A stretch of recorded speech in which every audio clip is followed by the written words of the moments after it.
اللہ اکبر۔ اعوذ باللہ من الشیطان الرجیم، بسم اللہ الرحمن الرحیم۔ سورہ آل عمران کی آیت نمبر 100 لے کے 200 تک۔ اب ہم سورہ آل عمران میں دیکھتے ہیں کہ ایمان والوں کو مخاطب کیا جا رہا ہے، یا ایھا الذین آمنوا کہہ کے بات شروع ہوتی ہے، اور ان کو یہ بتایا جاتا ہے کہ گمراہ کن لوگوں کے طرز کو اختیار مت کرو، اس کے بعد کہ اللہ کی آیات تم کو سنائی جا چکی ہیں، اور اس کے بعد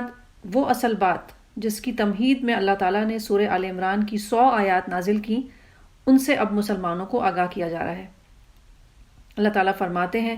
یا ایھا الذین آمنوا اتقوا اللہ حق تقاتہ ولا تموتن الا وانتم مسلمون۔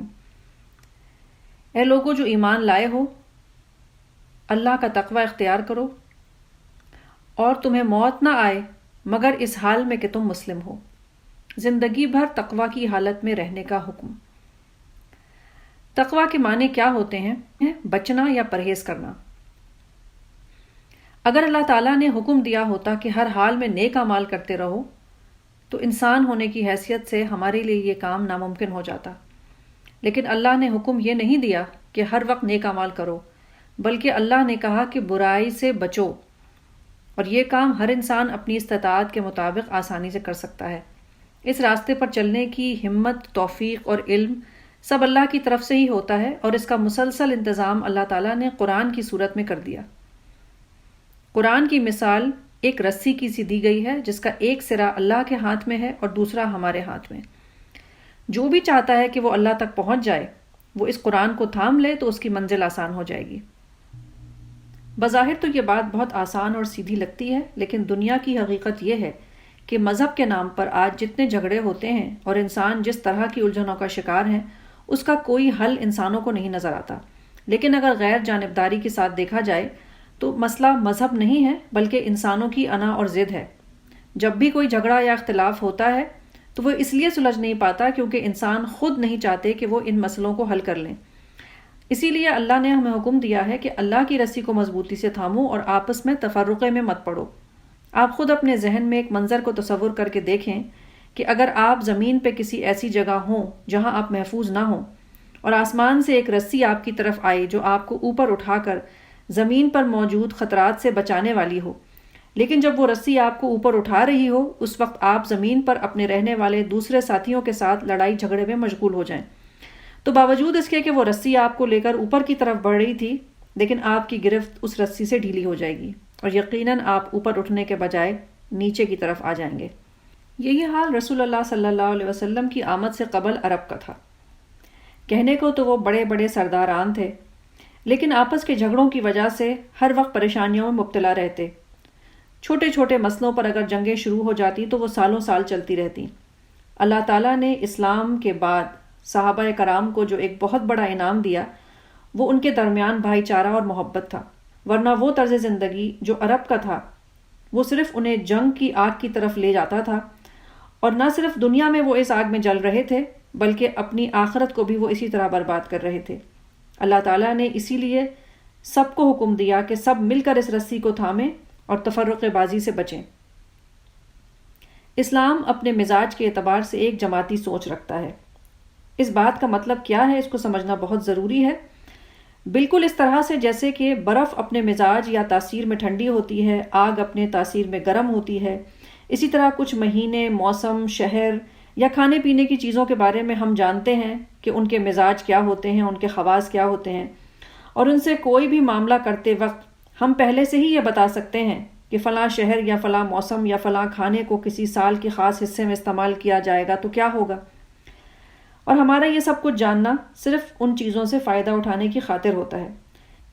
بالکل اسی طرح اسلام کا مزاج سمجھنا بھی بہت ضروری ہے، جو کہ ہے اجتماعیت۔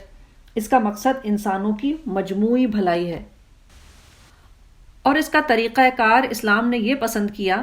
کہ ہر فرد اپنی اصلاح کرے اور وہ معاشرے کے ساتھ جڑ کے رہے تاکہ اس کی اپنی ذاتی نیکیاں اور بھلائیاں دوسروں کو بھی فائدہ دیں۔ اسی لیے اللہ تعالیٰ نے سورہ آل عمران کی آیت نمبر 104 میں انسانوں کو ہدایت دی کہ تم میں کچھ لوگ تو ایسے ضرور ہونے چاہیے جو نیکی کی طرف بلائیں،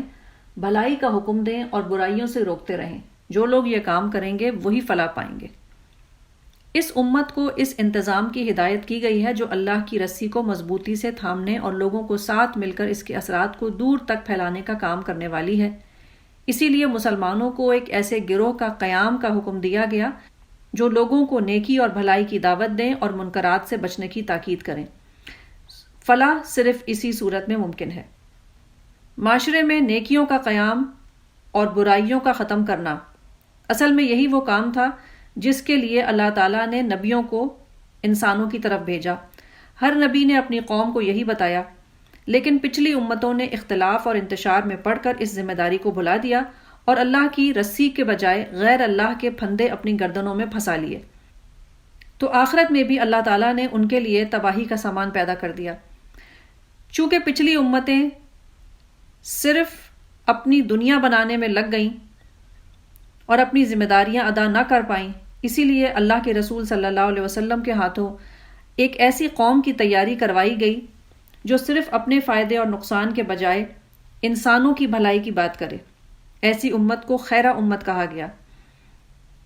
سورہ آل عمران کی آیت نمبر 110 میں مسلمانوں کو خیرہ امت کہا گیا، جس کا مقصد کیا تھا کہ وہ انسانوں کے لیے نکالی گئی ہے، یعنی کہ ہمارے وجود کا اس زمین پر موجود ہونا اس بات کو ثابت کرنا ہے کہ کوئی ایسا کام ہے جس کے لیے ہمیں بھیجا گیا،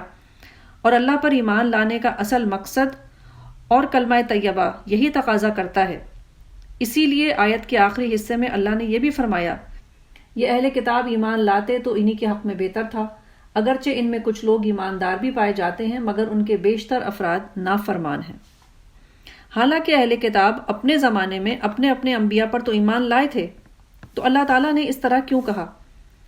علماء اس کے جواب میں یہ کہتے ہیں کہ ایمان سے مراد صرف زبان کا اقرار نہیں ہوتا،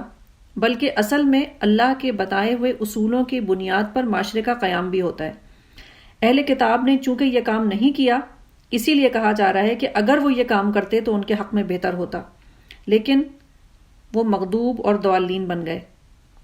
سورہ بقرہ میں مسلمانوں کو امت وسط کے نام سے یاد کیا گیا تھا اور یہاں خیرہ امت کے نام سے۔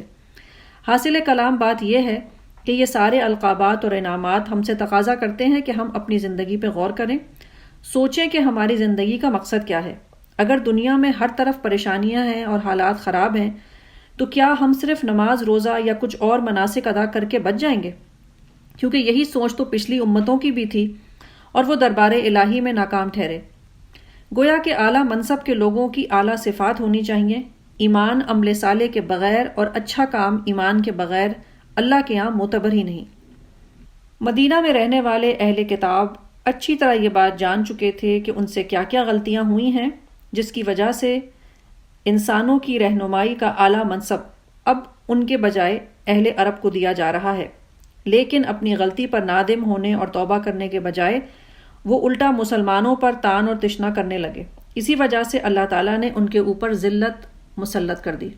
آج بھی دنیا میں یہ لوگ موجود ہیں اور بظاہر ایسا لگتا ہے کہ وہ بہت مضبوط سلطنت کے مالک ہیں، لیکن حقیقت یہ نہیں ہے کہ انہوں نے اپنی ذہانت اور محنت کی بنیاد پر کوئی مقام حاصل کیا، بلکہ ساری دنیا جانتی ہے کہ دنیا میں جو نظام آج کل چل رہا ہے اس میں بے ایمان کو پھلنے پھولنے کا زیادہ موقع ملتا ہے، یا پھر یہ کہ کسی معاہدے کے تحت انہیں کہیں نہ کہیں کوئی ایسی پناہ مل جاتی ہے کہ وہ اپنے جھوٹ کے کاروبار پھیلاتے رہتے ہیں۔ ان کا یہ طرز عمل ہمیشہ سے تھا، اسی لیے اپنی قوم کی طرف بھیجے ہوئے انبیاء تک کو بھی انہوں نے قتل کرنے سے گریز نہیں کیا۔ لیکن قرآن ایک انصاف پسند کتاب ہے، اگر وہ کسی کی غلطی کی نشاندہی کرتی ہے تو پھر اس قوم کے انصاف پسند اور اچھے لوگوں کا تذکرہ بھی کرتی ہے۔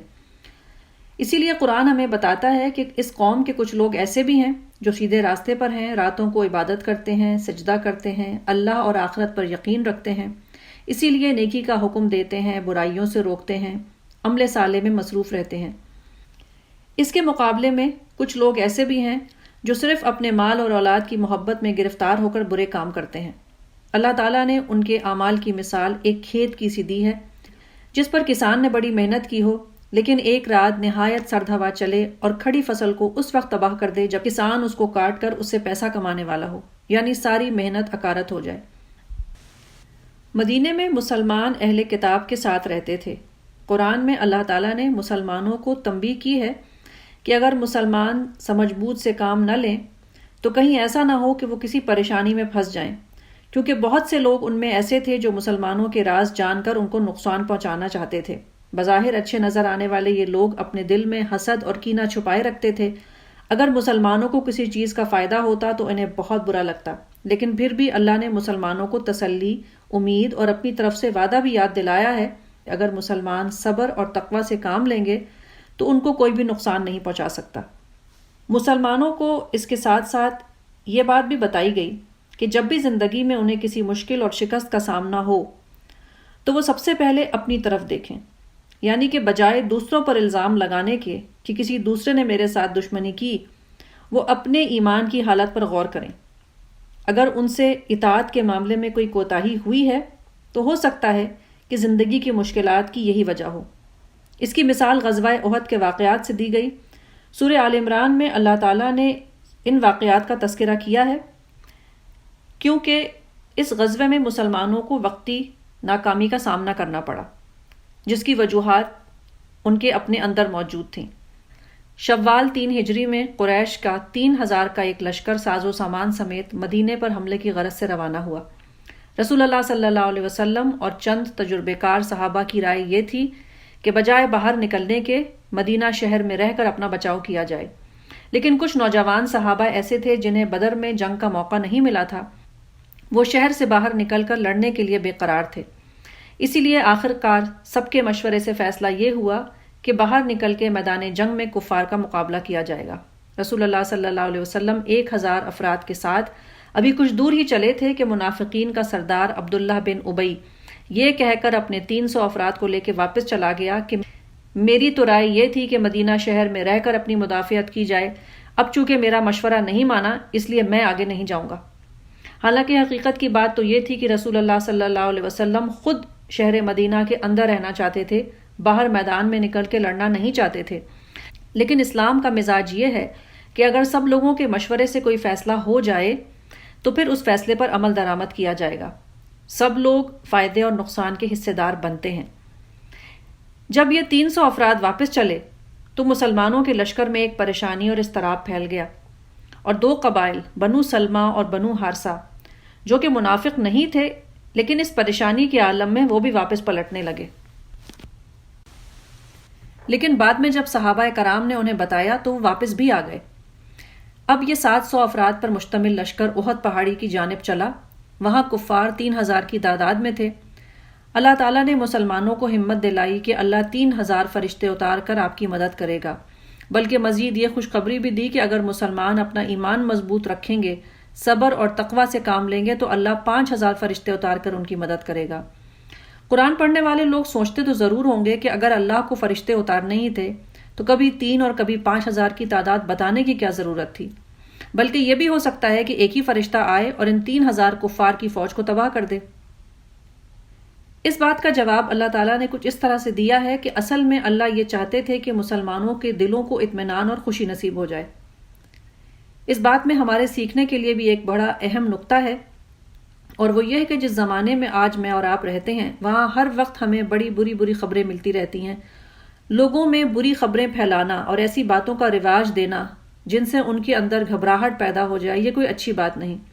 اس لیے ہمیں چاہیے کہ ہم بھی لوگوں کو اطمینان دینے والی باتیں انہیں بتایا کریں، اور جہاں تک دنیا کے حالات بدلنے کا سوال ہے تو ہم صرف اپنی کوشش ہی کر سکتے ہیں، باقی انجام کار کا مالک تو ہمیشہ اللہ ہی ہوتا ہے۔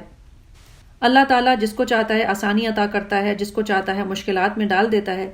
لیکن اصل میں مشکلات میں ڈالنے کا مقصد صرف یہی ہوتا ہے کہ جب بھی انسان کے حالات اس پر تنگ ہونے لگتے ہیں، انسانی طبیعت کا نقص اور میل کچیل ظاہر ہونے لگتا ہے۔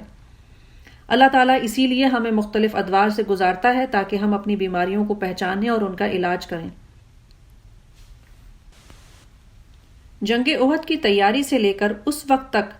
جب میدان جنگ کا پاسا وقتی طور پر اس لیے پلٹ گیا کہ کچھ لوگوں نے مال کی محبت میں آ کے رسول اللہ صلی اللہ علیہ وسلم کی حکم و دولی کر دی اور اس لیے ان کو بھاری نقصان اٹھانا پڑا، اسی لیے سورہ آل عمران میں جنگ احد پہ تبصرے کے دوران اللہ تعالیٰ نے سود کا تذکرہ بھی کر دیا۔ سود کی ممانعت کا حکم آیا اور اللہ اور اس کے رسول صلی اللہ علیہ وسلم کی اطاعت کا حکم دیا گیا، کیونکہ مال کی محبت اور اللہ کے رسول صلی اللہ علیہ وسلم کی اطاعت ایک دل میں جمع نہیں ہو سکتے۔ سود کمانے والا ایک کے دو بنا سکتا ہے، لیکن اللہ اور اس کے رسول صلی اللہ علیہ وسلم کی اطاعت کے بدلے میں اللہ تعالیٰ انعام کے طور پہ جو کچھ دے گا وہ زمین و آسمان کی وسعت سے زیادہ ہوگا۔ لیکن اتنے بڑے انعام کو حاصل کرنے والا انسان کون ہوگا، اس کی صفات کیا ہوں گی، اس کا تذکرہ بھی پھر انہی آیات میں آ گیا۔ یہ وہ لوگ ہوں گے جو خوشحالی ہو یا بدحالی ہر حال میں اپنا مال خرچ کرتے ہیں، اخلاقی معاملات کا خیال کرتے ہیں، غصے کا اظہار نہیں کرتے بلکہ اس کو پی جاتے ہیں، اور جھگڑا کرنے کے بجائے لوگوں کو معاف کر دیتے ہیں۔ اس کے برعکس سود پر معاملہ کرنے والے لوگوں کی طرف اگر غور سے دیکھا جائے تو معافی کا لفظ ان کے قریب سے بھی ہو کر نہیں گزرتا۔ پیسے کی خاطر لوگوں کو تباہ و برباد کر دینا سودی نظام کا ایک حصہ ہے، لیکن اس کے برعکس اللہ سے ڈرنے والے لوگ اگر غلطی سے کوئی ایسا گناہ کر بیٹھیں جس سے کسی دوسرے کو کوئی دکھ یا تکلیف پہنچتی ہو، یا وہ اپنی ذات کے ساتھ کوئی ظلم کر بیٹھیں، تو فوراً انہیں اللہ یاد آ جاتا ہے، وہ اس سے معافی مانگتے ہیں۔ اللہ کی یہ سنت ہمیشہ سے ہے اور ہمیشہ رہے گی کہ جو کوئی مال کی محبت میں گرفتار ہو کر لوگوں کو پریشان کرتا ہے اس کا انجام ہمیشہ برا ہوتا ہے۔ اس لیے اگر کبھی ہمیں ایسا لگتا ہے کہ ہم دنیا میں بظاہر کامیاب نہیں ہو رہے اور دنیا دار لوگ آگے سے آگے نکلتے چلے جا رہے ہیں، تو دنیا دار لوگوں کے معاملات کی نقل کرنے کے بجائے ایمان کے تقاضوں کے مطابق زندگی گزارنی چاہیے، کیونکہ اللہ نے وعدہ کیا ہے کہ تم دل شکستہ نہ ہو اور غم نہ کرو، تم ہی غالب رہو گے اگر تم مومن ہو۔ بات میدان جنگ کی ہو یا زندگی کے حالات کی، کبھی نہ کبھی انسانوں کو ناکامی کا سامنا کرنا ہی پڑتا ہے، اس لیے کہ یہ زمانے کے ادوار ہیں جو گھوم گھوم کر لوگوں پر آتے رہتے ہیں۔ لیکن اس کا یہ مطلب نہیں ہوتا کہ جو آج دنیا داری میں جیت گیا وہ ہمیشہ کے لیے کامیاب ہو گیا، بلکہ یہ سب کچھ ایک قاعدے اور قانون کے مطابق ہوتا ہے، کیونکہ اللہ تعالیٰ آزمائشوں کے ذریعے مومنوں اور کافروں کو چھانٹ کر الگ کرنا چاہتا ہے۔ جنگ احد کے موقع پر بھی اللہ کی یہی سنت کار فرما تھی، اور جو مسلمان دل شکستہ ہو رہے تھے، حالات سے پریشان ہو رہے تھے، ان سے سوال بھی اللہ تعالیٰ نے کیا کہ کیا تم نے یہ سمجھ رکھا ہے کہ تم جنت میں یوں ہی چلے جاؤ گے، حالانکہ ابھی تم نے اپنی جنت میں داخلے کا کوئی جواز نہیں پیش کیا۔ اچھے وقتوں میں بیٹھ کر یہ سمجھنا کہ ہم تو ہر آزمائش کے لیے تیار ہیں، واقعی ایک بڑا آسان سا دعویٰ ہے، لیکن جب مشکل سامنے آ جاتی ہے تو پتہ چلتا ہے کہ کس میں ہمت ہے اور کس میں نہیں۔ موت اور پریشانیاں تو سبھی کو آنی ہیں، اصل بات تو زندگی بھر اللہ کی اطاعت کی خاطر کمر بستہ رہنے کا نام ہے۔ جنگ احد کے واقعات پر تبصرہ ہمیں بہت کچھ سکھاتا ہے، بلکہ یوں کہا جائے کہ باوجود اس بات کے کہ جب رسول اللہ صلی اللہ علیہ وسلم خود مدینے سے باہر جا کر کفار کا مقابلہ نہیں کرنا چاہتے تھے، تو اللہ تعالیٰ نے اسے کیوں مقدر کیا؟ اس سوال کا جواب یہ ہے کہ تاکہ ہمیں زندگی گزارنے کے بہت سے اصول پتہ چل جائیں۔ مثال کے طور پہ جب چند صحابہ نے رسول اللہ صلی اللہ علیہ وسلم کے مشورے کے مقابلے میں اپنی رائے پر اصرار کیا، یا پھر اس وقت جب رسول اللہ صلی اللہ علیہ وسلم نے واضح حکم دیا تھا کہ ان کی اجازت کے بغیر پہاڑی سے نہ ہٹا جائے، پھر بھی مال کی محبت میں کچھ لوگ وہاں سے ہٹ گئے اور ایک ہنگامی حالت پیدا ہوئی اور لوگ ادھر ادھر بھاگنے لگے، تو یہ سارا کچھ کیوں ہوا؟ ظاہر ہے کہ اس کی وجہ یہ تھی کہ ہر حال میں اطاعت نبی صلی اللہ علیہ وسلم ہی وہ راستہ ہے جس کے ذریعے مسلمان اپنے آپ کو پریشانیوں سے بچا سکتے ہیں۔ لیکن جب یہ حالات پیدا ہوئے اور مسلمانوں کو جانی اور مالی نقصان بھی آ گیا، لیکن رسول اللہ صلی اللہ علیہ وسلم کا اب ان صحابہ کے ساتھ کیسا تعلق ہوگا، اس کی تفصیل بھی ہمیں آیت نمبر 159 میں بتائی گئی۔ اس آیت میں اللہ تعالیٰ نے رسول اللہ صلی اللہ علیہ وسلم کے ذریعے سے انسانوں کو جماعتی اور گروہی زندگی گزارنے کی بہترین مثال دی، یعنی کہ ایسی صورتحال میں ساتھیوں کو معاف بھی کرنا چاہیے اور اللہ سے بھی ان کی معافی کی دعا مانگنی چاہیے، اور اس کے بعد انہی لوگوں کے ساتھ دوبارہ کاموں کو کرنا، مشورے لینا، ان مشوروں پر عمل کرنا، لیکن انجام کار کے حوالے سے اللہ پر توکل کرنا۔ یہ سب کچھ جنگ احد کے ان واقعات سے ہمیں سمجھ میں آیا۔ لیکن لوگوں کو معاف کرنا اور اپنا دل بڑا کرنا یہ کیسے ممکن ہے؟ اسی آیت میں اللہ نے خود بتایا کہ یہ سب کچھ مزاج کی نرمی کی وجہ سے ہوتا ہے، اور مزاج کی نرمی اللہ کی وہ رحمت ہے جو اللہ جس کو چاہتا ہے وہ دے دیتا ہے۔ اسی لیے اللہ سے اپنے مزاج کی نرمی کے لیے خصوصی دعائیں مانگنی چاہیے اور انسانوں کے ساتھ عفو و درگزر کا معاملہ کرنا چاہیے تاکہ ہم سب مل جل کے ساتھ کام کر سکیں۔ یہ سارا کھیل تماشا کامیابی کے حصول کے لیے ہی کیا جاتا ہے۔ آیت نمبر 185 میں اللہ تعالیٰ نے فرمایا کہ فمن زحزح عن النار وادخل الجنہ فقد فاز، یعنی کہ اصل کامیاب صرف وہی شخص ہے جو دوزخ کی آگ سے بچا لیا جائے گا اور جنت میں داخل کر دیا جائے گا۔ ان کامیاب لوگوں کا تذکرہ سورہ آل عمران کی آخری 10 آیات میں آیا ہے۔ یہ وہ لوگ ہوتے ہیں جن کی آنکھیں ہی نہیں بلکہ دل بھی روشن ہوتے ہیں۔ جب وہ دن رات کا بدل بدل کر آنا دیکھتے ہیں، زمین و آسمان کا ایک دوسرے سے مختلف ہونا دیکھتے ہیں، تو وہ سمجھ جاتے ہیں کہ یہ نظام بلا وجہ نہیں بنایا گیا۔ وہ ہر وقت اٹھتے، بیٹھتے، لیٹتے، ہر حال میں اللہ کو یاد کرتے ہیں اور تخلیق کی ساخت پر غور کرتے رہتے ہیں۔ انہیں اندازہ ہوتا ہے کہ یہ سب کچھ خود بخود نہیں ہو رہا، یہ کوئی ایسا کام نہیں ہے جسے بنانے والے نے بنا کے چھوڑ دیا، بلکہ اس حساس نظام کو دیکھ کر انہیں یہ بات سمجھ میں آ جاتی ہے کہ کسی اہم مقصد کے تحت اس کائنات کو بنایا گیا، اور اگر کوئی کام اتنا اہم ہے جس کے لیے اس پوری کائنات کو بنا دیا گیا، تو پھر کیا وہ کام میں کرتا ہوں؟ اور اگر میں وہ کام کرتا ہوں یا نہیں کرتا ہوں، تو کوئی دن ایسا بھی ہونا چاہیے جب مجھ سے اس کا حساب کتاب لیا جائے گا کہ تم کیا کر کے آئے اور کیا نہیں کر کے آئے۔ وہ اس حساب کتاب کے دن سے ڈرتے بھی ہیں۔ ایسے عقل مند لوگوں کو قرآن اولو الالباب کہتا ہے، یعنی عقل والے لوگ۔ اب چاہے وہ مرد ہوں یا عورت، اگر وہ نیک عمل کریں گے، اللہ تعالیٰ قیامت میں ان کا عمل ضائع نہیں کرے گا۔ اس کے مقابلے میں وہ نافرمان لوگ جو دنیا کی ہر چیز کا فائدہ تو اٹھا لیتے ہیں، لیکن کبھی غور نہیں کرتے کہ آخر انہیں بنایا کیوں گیا۔ اللہ تعالیٰ آخر کار ایسے ناکام لوگوں کو جہنم کی سزا دے گا۔ اچھے برے لوگ دنیا میں ہر جگہ ہوتے ہیں، مسلمانوں میں بھی ہیں اور پہلی قوموں میں بھی تھے۔ بس جو کوئی اللہ کے احکام کے آگے جھک جائے گا، آخر کار وہی کامیاب ہو جائے گا۔ پوری سورت کا خلاصہ آخری آیت میں سمیٹ دیا گیا۔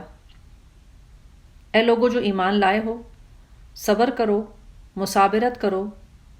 رباط میں رہو اور تقوی کی زندگی اختیار کرو تاکہ تم فلاح پا جاؤ۔ صبر کے معنی ہوتے ہیں کہ مشکلوں کے مقابلے میں اپنے دل کو مضبوطی سے جمانا۔ مصابرت کے معنی ہوتے ہیں دشمن کے مقابلے میں ثابت قدمی کا مظاہرہ کرنا، اور رباط کے معنی ہوتے ہیں کہ دشمن کے مقابلے کے لیے مادی اور اخلاقی تیاری رکھنا، اور تقوی یعنی گناہوں سے پرہیز کرنا۔ اگر مسلمانوں میں یہ چاروں خصوصیات ہوں کہ وہ اپنے نفس پہ قابو رکھنے والے ہوں، دشمن کے مقابلے میں ڈٹنے والے ہوں، دشمن کے مقابلے میں تیاری کرنے والے ہوں اور گناہوں سے پرہیز کرنے والے ہوں، تو آخری اور ابدی کامیابی انہی کے لیے ہے۔ اللہ تعالیٰ مجھے اور آپ کو اپنے اندر ان صفات کا پیدا کرنے والا بنا دے، آمین۔ وما علینا الا البلاغ۔ اللہ